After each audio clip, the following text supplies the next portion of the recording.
I'm Emily P. Freeman, and welcome to The Next Right Thing. You're listening to episode 376. This is a podcast about making decisions, but also about making a life. If you struggle with decision fatigue, chronic hesitation, or if you just need a few minutes away from the constant stream of information and the sometimes delightful but distracting hum of entertainment, you're in the right place for discerning your next right thing. I'm an author, a spiritual director, and an occasional workshop leader. I live in North Carolina with my family, and through my work, I've helped thousands of spiritually thoughtful people overcome decision fatigue so that they can discern their next right thing in faith, work, and life. If you, like me, sense some parts of your life, inner or outer, are feeling a bit over bedazzled, or if you're looking for words to explain it all or to figure it out, maybe try looking for the quiet you've been avoiding. Listen in.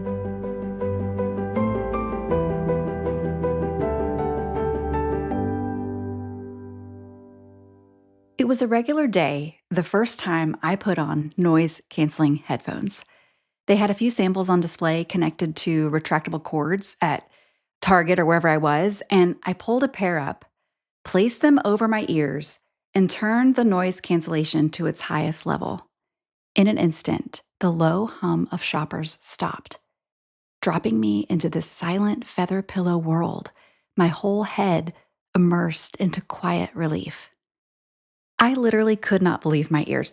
I kept taking them off and putting them back on, thinking that everyone in the store had just simultaneously stopped talking and stopped shopping at the exact same time because I couldn't believe this. Clearly, y'all, I had not had noise canceling headphones before this moment. I could not believe it was possible that we have progressed to a place where we can truly and fully cancel noise.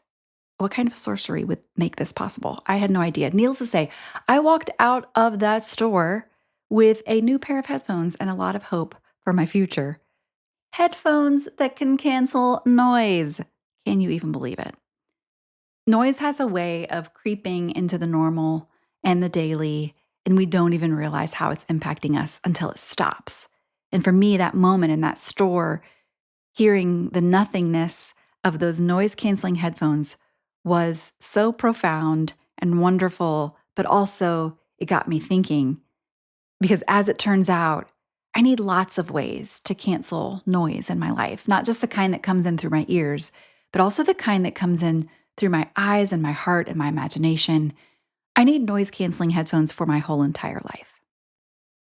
Last fall, we had Carrie Newcomer on the Next Right Thing podcast. She's a Quaker. She's a singer-songwriter, and she talked about going to the well. That is a phrase that my spiritual director has used for the last 10 years since I've been meeting with her. I think this action of going to the well is key to counterbalance the constant input we're always receiving. Now, the whole conversation with Carrie is worth listening to. That's episode 336, The Quaker Practice of Silence. But so that you don't have to go back and listen to the whole thing, I want to highlight one thing that she said. And this is her quote. She said, "I'm passionate about my art and the work that I do in the world, which is what I consider real vocation, true vocation. But I also know that taking time to reflect, taking time to listen, taking time to be in connection with my own spirit and a wider spirit changes the course of my day. Sometimes I get busy and I get out of practice." I love the word practice. This is still Carrie's words, by the way, because practice does not imply perfection. Practice implies intention, that my intention is to practice going to the well and seeing what's there. And on the times when I'm not, I do notice it. I notice that things become less clear for me. There's a clarity that happens when I take time to be in the silence. Again, those are Carrie Newcomer's words on episode 336 of The Next Right Thing. I define going to the well as going to the source of life, where the springs rise up and the water never stops, and you remember who you really are, the truest, true you. It's where we find God and rest and hope. What this looks like for me changes over time. Sometimes it's being alone. Other times it's being with a trusted listener. Sometimes it's through prayer and reading. Other times just being outside among the trees, is nourishing enough for the day. Going to the well will look different for all of us, but one thing I think we all have in common is our presence at the well does not happen by accident or by default. It takes some intention. I made a list of some of my current favorite resources for cultivating the quiet or for calming all the way down, if you will. I'll send you that list for free if you want to just sign up at the link in the show notes. I'll remind you at the end of the episode too, so you don't have to go do it right this minute. But I'll also say sometimes my most favorite resource requires nothing special at all, not a book, not a song, not a podcast, not any particular meditation or direction. It just requires myself. One morning not too long ago, when I was looking for ways to calm all the way down, I found the base of a tree, and it was very good to me. I had no agenda but to wait. I watched the water in front of me, paid attention to the turtle just beneath the surface. I brought with me a question I was carrying. I held it there in my heart as I sat in the silence, and absolutely nothing happened. I did not receive one answer. Nothing profound emerged, except I did. Nothing was solved in those 40 minutes, sitting in the dirt with my back against the bark of that tree, but sitting at the base of a tree, whether literal or metaphorical here, is one of the best, maybe one of the only ways I have found to fully release what has a hold on me and to move at the speed of life. Our inner life is worth fighting for. We cannot systemize or strategize our soul, but we can tend it and keep it and care for ourselves on purpose. Now, in what may seem like a diversion from this conversation, it's not. Hang with me. Here's something I can't stop thinking about. Since I started this podcast, it's been 8 years, the most repeated line of feedback I get from people, hands down, is, "Your voice is so soothing." Has anyone ever told you that? People ask me that all the time. And I say, "Thank you so much. Thank you so much. I'm so glad to hear it. Yes, I've heard it a time or two." But then comes the confession. And the person will often say, "Actually, sometimes I fall asleep listening to your podcast." Nearly always, the person who says this feels slightly embarrassed or compelled to apologize because they fear that I'm going to take offense that they're falling asleep to my words. Reader, listener, viewer, let me tell you, the complete opposite is true. In fact, you might even be listening to this right now as you're falling asleep. I hope you sleep so very well. But here's why I don't take offense to that.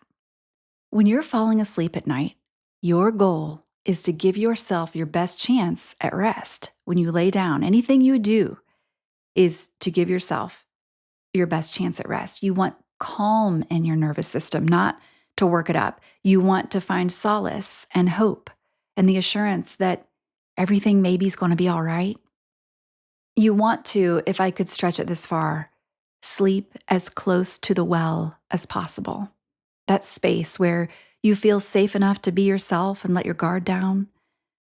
When we're falling asleep, the questions we're able to ignore during the day rise up from their place in the wings, and they come to the forefront and they say to us, "Am I okay? Are they okay? Is it really going to be all right?" I hope so. But what I know for sure is you probably aren't falling asleep at night listening to the news cycle. The news cycle is the opposite of going to the well. Now, you know I'm not saying it's not important or that we should avoid consuming difficult to hear content. I'm not saying that. What I am saying is we have to counterbalance that action with another one.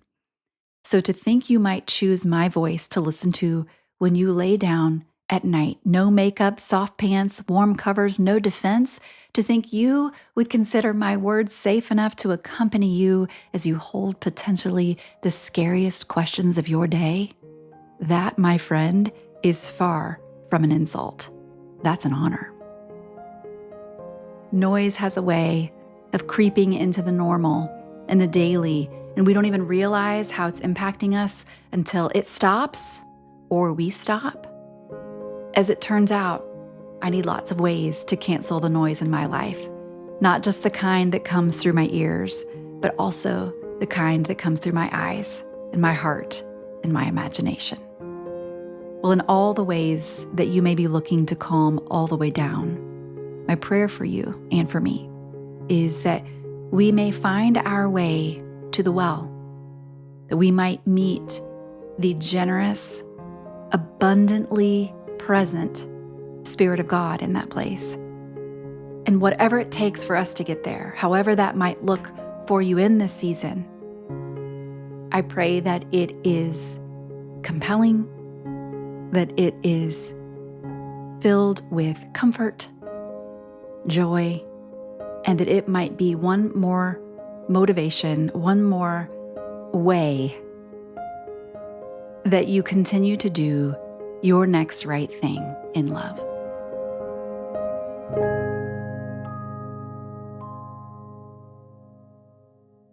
Thanks for listening to episode 376 of The Next Right Thing. I hope this simple practice of calming all the way down can be just one more rung on the trellis upon which your rhythm of life can continue to grow. Because while it's true this is a podcast about making decisions, the bigger truth is our daily decisions are making our lives. As you discern what your next right thing might be today, consider this one question: where am I avoiding silence? The next time you notice yourself reaching for the phone, pushing down emotion, or clicking the play button again, consider what came to mind just before the reach, the push, the click. Here's to noticing without judgment or shame or solutions.